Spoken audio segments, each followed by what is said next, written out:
Family, आज मैं आपको गुरु गोविंद सिंह जी के बारे में कुछ बातें बताने वाली हूँ। गुरु गोविंद सिंह जी का जन्म 22 दिसंबर 1666 को हुआ था। इनके पिताजी का नाम श्री तेग बहादुर जी था। इनकी माता का नाम माता गुजरी था। इनको लोग प्यार से सब गोविंद राय कहते थे। इनके पिताजी अपने पूरे परिवार के साथ आनंदपुर चले गए।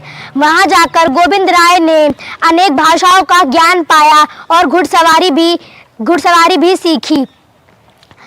कश्मीरों के पंडितों का एक दल आनंदपुर उनसे मिलने आया। औरंगजेब द्वारा इस्लाम धर्म स्वीकार करने की उनसे बातें कही गई।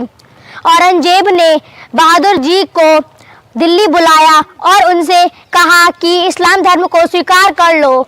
उन्होंने इनकार कर दिया तो चांदनी चौक पर उन्हें बड़ी क्रूरता से शहीद कर दिया गया।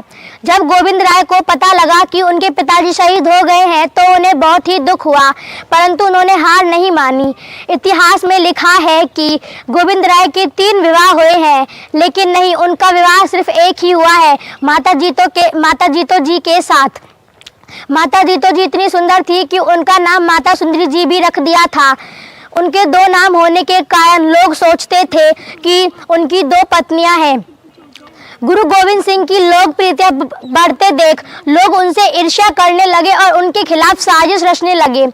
गुरु गोविंद राय ने अपने 5 प्यारों को अमृत पिलाकर अपना सिख बना लिया और खुद भी अमृत पीकर गोविंद राय से गुरु गोविंद सिंह जी बन गए। उनसे आनंदपुर छोड़ने की बात कही गई, लेकिन उन्होंने इनकार कर दिया। वे हार नहीं माने, लेकिन तब उनकी मां और कुछ सिखों ने कहा तो उन्होंने आनंदपुर छोड़ दिया। वह थोड़ी ही दूर पहुंचे थे कि पीछे से औरंगजेब के सिपाहियों ने हमला कर दिया। इसी हमले में उनका पूरा परिवार बिछड़ गया।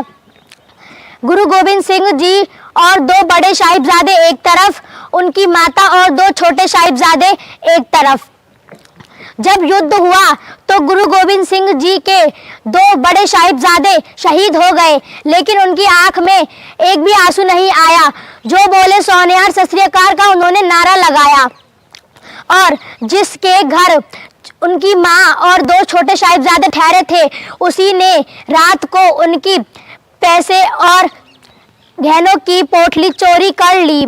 माता ने ये सब होते हुए देखा, लेकिन उन्होंने कुछ भी नहीं कहा।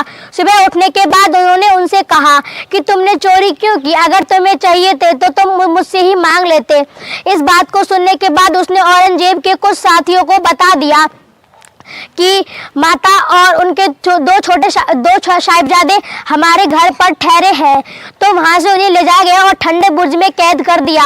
कहा कि जो भी इनकी मदद करेगा उसकी हत्या कर दी जाएगी। जो उस जेल के कैदियों को खाना देता था, जब उसे पता लगा कि गोविंद राय की मां भी यहीं पर है और 2 छोटे साहिबजादे भी, तो उन्होंने रात को उन्हें दूध पिलाने का निश्चय कर लिया। वे उन्हें रात को दूध पिलाते थे, लेकिन जब औरंगजेब के सिपाहियों को पता लगा तो उन्होंने औरंगजेब को बता दिया।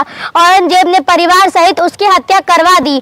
2 छोटे साहिबजादों को बहुत ही लालच दी गई इस्लाम धर्म को स्वीकार करने की, लेकिन वह नहीं माने। जब उन्होंने इस्लाम धर्म को स्वीकार करने से इनकार कर दिया तो औरंगजेब ने निश्चय लिया कि इन्हें जिंदा दीवार में चिनवा दिया जाएगा। उसने ऐसा ही किया, लेकिन जब दीवार उनकी गर्दन तक आई तो वह दीवार अपने आप ही गिर गई, तो उनकी गर्दन भी कटवा दी गई जब उन्हें दीवार में चिनवा दिया गया। इस खबर को सुनते ही माता गुजरी जी ने भी अपने प्राण त्याग दिए। जब यह बात गोविंद राय को पता लगी तो उन्होंने 13 बाना मीठा लागे इतना ही कहा। और जब औरंगजेब मर गया तो उसके बेटे को राजा बनाने में गोविंद राय ने उसकी बहुत ही मदद की थी। उन दोनों की मित्रता बहुत ही बढ़ती गई। 7 अक्टूबर 1708 में उनकी मृत्यु हो गई। जोरोदर जोर से बोला, फतेह सिंह शेर से बोला, रखो ईंट भरो गारे, चुनो दीवार तुम हत्यारे। हमारी लाश बोलेगी, यही दीवार बोलेगी, बार बार बोलेगी, हमारे देश की जय हो, हमारे धर्म की जय हो, पिता परमेश्वर की जय हो, श्री गुरु ग्रंथ की जय हो। Thank you listen me.